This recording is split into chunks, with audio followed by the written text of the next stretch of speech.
Hold on to your terry flaps. What is that? I just hit shuffle. Are you kidding? This universe.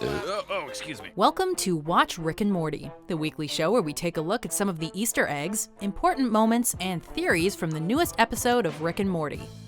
Before we begin, we publish new videos every day, so be sure to subscribe for more great content. On this episode, we'll be taking a look at Season 3, Episode 6, Rest and Relaxation. Let's go. In and out. 20 minutes adventure. Number 3, the Abba Dao Cluster. The episode yada-yada'd the mission to the Abba Dao Cluster, leaving in just enough details for us to speculate what it was all about. From the information we have, it seems like Rick had to earn the plasma shard from the princess by performing some sort of abortion on that giant android crab by flying into its chest vagina while being chased by sperm-like aliens.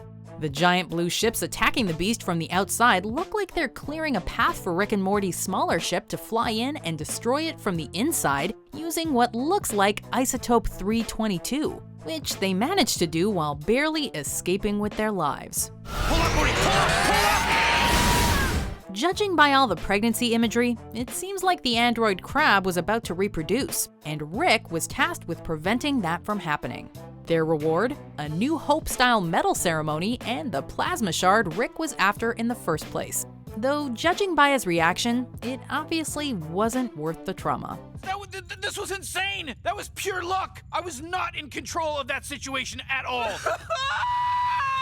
Number 2, the Morty of Wall Street. Have I ever lied to you? That's right. And ask around. I never do, Dwayne. Let me put this real simple. With all of the toxic elements of his personality sucked out of Morty, he's full of energy and free from the crippling anxiety that's been holding him back his whole life. This scene, in which Morty pulls from his experience chasing after Jessica to convince a guy named Dwayne to buy stocks, is obviously a nod to the penny stock scene in The Wolf of Wall Street. John, one thing I can promise you, even in this market, is that I never ask my clients to judge me on my winners. I ask them to judge me on my losers because I have so few. The irony of Morty, of all people, becoming a Wall Street big shot isn't lost on Rick, who compares Morty's new white-collar persona to Patrick Bateman.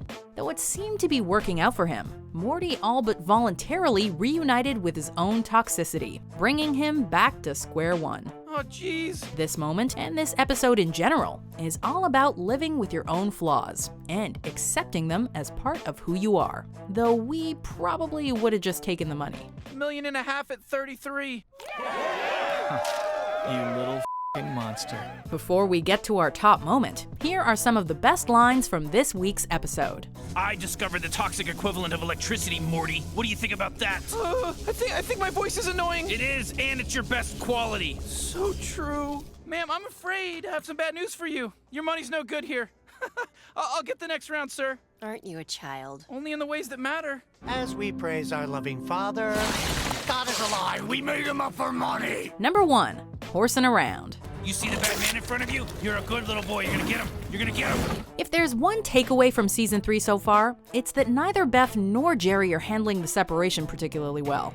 As we saw in last week's episode, Jerry is extremely lonely, and Beth is in desperate need of some distraction. Is that a hoof collage? It's perfectly legal if that's what you're wondering. It's fitting then that she would tape a picture of a horse head over Jerry's face and a picture of the two of them that sits in the living room. This episode and this small throwaway detail are reminders of the heart of the series. If you take away all the sci-fi elements, wacky poop jokes, and constant belching, you're left with a story about an unstable family. Well, that and a guy who thinks that love is toxic. Relax. Quit your bitching. You're gonna be fine. Grandpa's here. You think that's funny? You gotta have a sense of humor about these things. Oh wait, you can't. You're literally incapable of seeing the bigger picture. Do you agree with our picks? Check out these other great clips from WatchMojo and subscribe for new videos every day.